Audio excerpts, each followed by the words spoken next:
Hey everybody, so I've had a lot of requests by people to show how to install this skimmer. After having this for quite a while, it's still a really good skimmer. It works really well. There are some issues I have with it, and I'll show you that as we put this together. So when you get this skimmer in the box, you're gonna get a few pieces. You're gonna get this main can, the hose. This will come in two spots. Now you'll get two versions of this.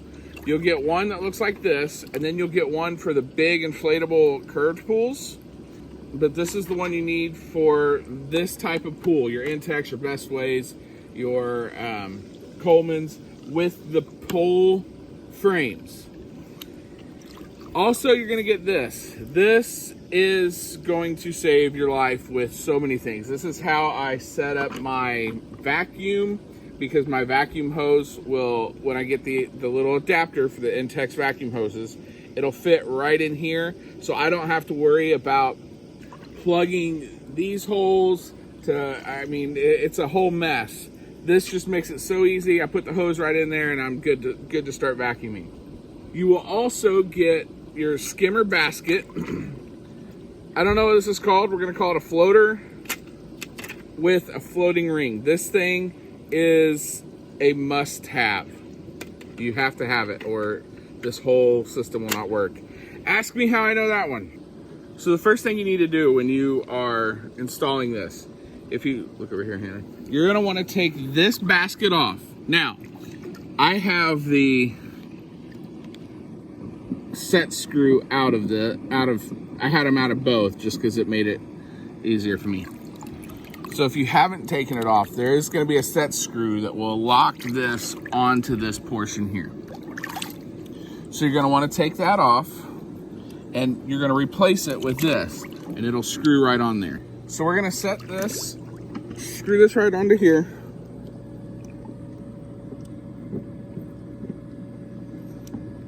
Be careful. You probably should do this with the pump off. I don't. That is very powerful. Or as Elf would say, it's very sucky. Now before you hook any of this up, you're gonna want to bring it in a little closer. I have found with this pool, the best way to hook it up is on the liner. I didn't want to, originally I wanted it here, but for some reason it doesn't work. I think this here pushes out and doesn't allow it a better seal. So you put it down as steep of an angle. It's gonna actually be going back a little bit like Sheikah at Busch Gardens if you're into roller coasters. So you want that down on the underside of this as far as possible, and then you just crank it down. Now I'm wondering how long this thing is gonna last with the Florida sun making this brittle, because you crank it down pretty tight, otherwise it just flips off and then it's not good for anybody. But we've had it for a few months, and see, that's not going anywhere. Now you take your basket, you put your basket in, you put your, I forget what I called it earlier, floater and floater ring, and then you just hook that right up there.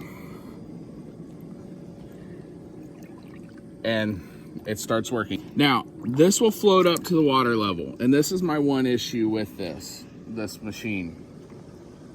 To have the water up to where it's supposed to be, this hangs a little too low.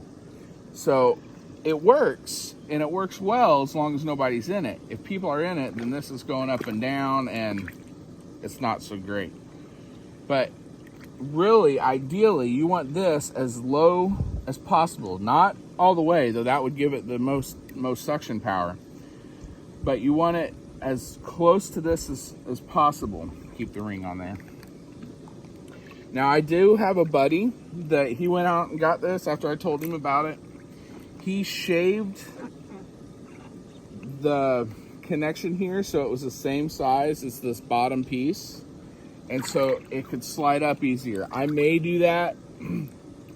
I may come up with something totally different for myself, But it does work this way, just not as efficient as when maybe the water's a little lower. Like we just had to put water in this and we've already lost like 1.5 inches. The lower it is, it does have more suction power. Other than that, that's the skimmer. That's how it goes together. It's pretty simple. The biggest challenge and what I saw most people was they weren't sure what to do with the blue piece. All you do, remove that basket that's already on there, screw that in, and you're good to go. They also had some issues with this. I struggled with it to get it to stay. Eventually it turned on. Keep watch. It'll be a few days. I'm going away, which I'll already be back by the time this posts, but I'm going away for a few days. When I come back, I'm going to work on something that will help this water get cooler. Even with the aerator, we're having heat over 100 degrees every day this week. So even with the aerator, this pool gets pretty warm in the day. Right now, it feels pretty good. Later in the day, it's going to feel like bath water, and that's not fun for anybody. So I have a system in my head to come up with a way to cool this water. I wish dry ice would work, but I don't think it does. So y'all be self-sufficient. Help everyone you can. Inconvenience no one. Stay safe in this heat. Bye.